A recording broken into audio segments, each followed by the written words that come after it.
What is going on, everyone? Welcome to another episode of For Better or Worse. I am joined by the always handsome, always on the money, Austin's Props. Austin, how you doing today?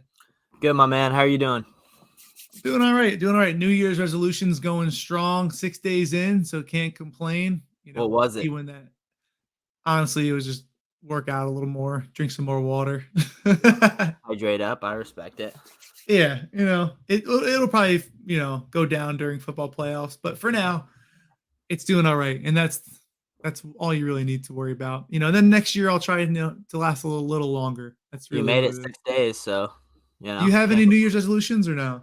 I didn't make one, honestly. I've never really done that. Kind of just, I got my goals I try to complete each year, but I've never had like a specific one. You know what I mean?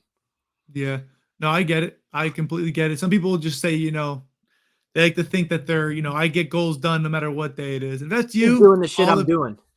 all the power to you. But we got a couple plays for this weekend. We took it a little light, honestly, because it's just a wonky weekend. Some teams don't have to play. Makes the I guess the variety of plays or the amount of games you have to choose from a lot less. Because some games really don't matter. You don't know who's going to start, who's going to come in halfway in, who's going to take breaks, who's not even going to show up. So we did target games that do matter. So if you did want to play some of those games, this is not the podcast for you. Let's dive into the first one.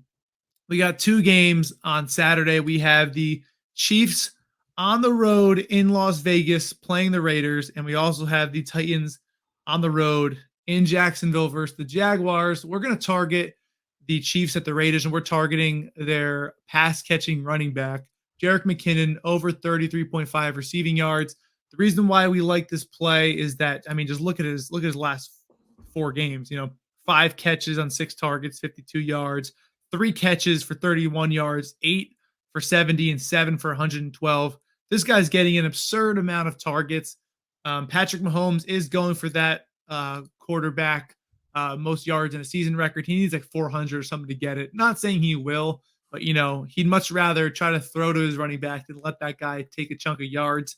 And the best part of this whole thing is that the Raiders give up the most receiving yards to running back. So you look at those, and they need to win this game. It just makes sense. We'll ride the hot hand here.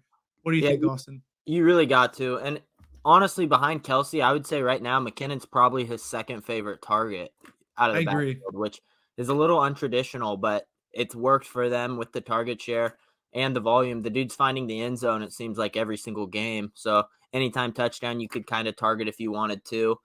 But yeah, he's actually scored in 5 straight games. So right, like, and he's a weapon. Clearly, they like him there a lot, and so Pacheco, you don't really have to worry about taking much of the receiving work either. He's kind of more the down, like the run it, kind of pound it a little bit. But yeah, McKinnon in a great spot, and I think especially against the Raiders, he should have plenty of work. Yeah, no, I completely agree. He actually had 2 catches for 19 yards earlier in the season before he kind of saw that uptick.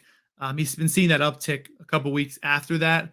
And if he's going to get 4 to 8 targets, if he had 2 catches for 19 yards, if he gets 4, I think he cruises past this number. So yeah. Well, and sorry about that. His longest catch is 56, 21, 16, and 28. So if he has one of those again, yeah, he's there.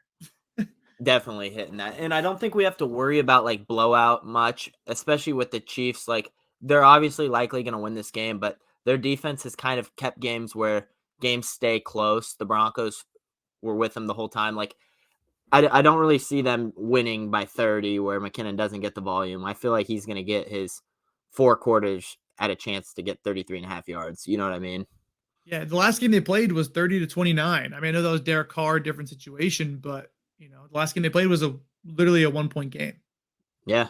Well, and Stidham is familiar with the offense. He looked okay in his first one, so like maybe he shows out a little bit. This game stays competitive, and if it is competitive, this is a great line.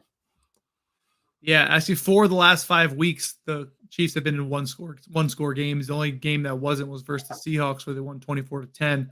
And they got to win to get out. And the one thing about the Chiefs is that they don't really blow a lot of teams out, but they do score a lot of offense. They score a lot on offense, and they get a lot of yards. So if the Raiders want to keep giving yards up, McKinnon, like you said, second trusted receiver, basically. We're all over it. Enough with that play. Going to Sunday night, we got a beautiful game and a game that does matter. It is the Packers versus the Lions in Green Bay. Why don't you talk to us a little bit about that? Yeah, this one we're keeping it simple, kind of like last week. We're trusting our goats. We're going Packers -4.5. It's really a great spot, and there's multiple reasons why we like it. Obviously, we like Aaron Rodgers in December. You'll go into some stats on that later, but Yeah. yeah, looking at the Lions team, they've obviously been a hot team. This is going to be a competitive game, and it's probably one of the best games of the slate. One thing we've noticed is they're 1-7 when they've turned the ball over this season, and so we're hoping for a turnover. They're 7-1 when they haven't. So obviously, this team is a great team when they don't turn the ball over, like many NFL teams. And so if they turn the ball over, I think we're in a great spot. They haven't turned it over, or they haven't thrown an interception in 8 weeks. So we're kind of playing the odds and hoping that Jared Goff is not himself and throws a couple. Yeah, no, I agree. And he's used to playing in a dome. Detroit's not really warm weather, but they do have a dome.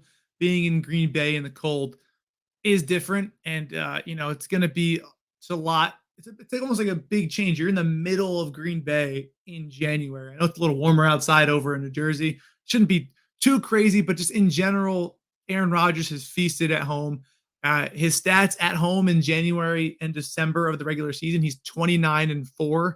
Obviously, he needs to cover a 4.5 point spread here, but I just think he gets it done. You got a team that's totally trending up. Like we thought the Packers were out. I mean, totally out of the playoffs a couple weeks ago. They've won 4 in a row. They're now 8-8, and they control their own destiny.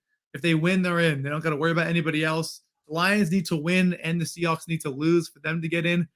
I think the NFL, the Lions are a good story, but having Aaron Rodgers and Tom Brady, guys like that in the playoffs, just is so good for their ratings that I just think I trust Aaron Rodgers to get it done. You told me before the season, Aaron Rodgers at home versus the Lions to make the playoffs. I'm betting that every time. If they surprise me, they surprise me, but not a big spread here.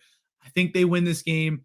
And the Lions have been a lot worse recently. The Lions defensively are absolutely terrible. They have where is that at? I mean, they have one of the worst defenses in the league, 27th, 28th in that range on DVOA. This Packers defense has been really their struggle, but over the last 4 weeks, haven't allowed a ton of rushing yards at all. The second fewest rushing yards, to be exact, the last 4 weeks. And that was kind of the knock on them early on. But since then, they've shown that they can win games. They stop the run. And the Lions, offensively, they rely more on their passing. Even though they have Jamal Williams, DeAndre Swift, they're more of a pass-first offense. And if they can't run the ball against the Packers, I don't think they would. I don't think they can win. No, I totally agree. I think the Lions are kind of that cute team where everyone roots for them, everyone likes them. They got a cool story, but they're kind of missing a couple pieces still. They got those younger guys that have kind of overperformed and everyone's excited about, but I don't see them quite ready to be like a playoff caliber team yet. And I think that showed with their roster and how they've struggled a little bit throughout a full entire season. And Mm-hmm. the Packers are just red hot. And like you said, the NFL wants Aaron Rodgers in the playoffs, just like they wanted Tom Brady. There's going to be one call that everyone's like, whoa, what happened? And it might go the Packers' way. And I kind of think that's the outcome for this one. You know what I mean? I completely agree. I think we're going to see a lot of guys in the Lions, a lot of guys, falling for that story, the hard knocks, the Jared Goff redemption story. But at the end of the day, you give me Aaron Rodgers at home in January to win and get in. I have to take it. Like I'd rather lose this bet and than not take it. You know what I mean? Like that's just where I'm at. And it's not like they're playing bad football. You know what I mean? Like Exactly. we would probably take this bet even if they were 2 losses in a row. You know what I mean? And so the fact that this number is so low and they're playing really good football, it's just a good spot. And it's very similar to the Bucks line last week. And so I think that's what intrigued both of us on this line. I totally agree. There you have it. 2 beautiful spots for this weekend. Let's run through it again. Jerick McKinnon over 33.5 receiving yards on DraftKings, and the Green Bay Packers -4.5. Thank you guys for tuning in. As always, please comment, like, subscribe. We appreciate it. We'll catch you guys next time. Thank you, Austin, for coming on. Let's go get those coins.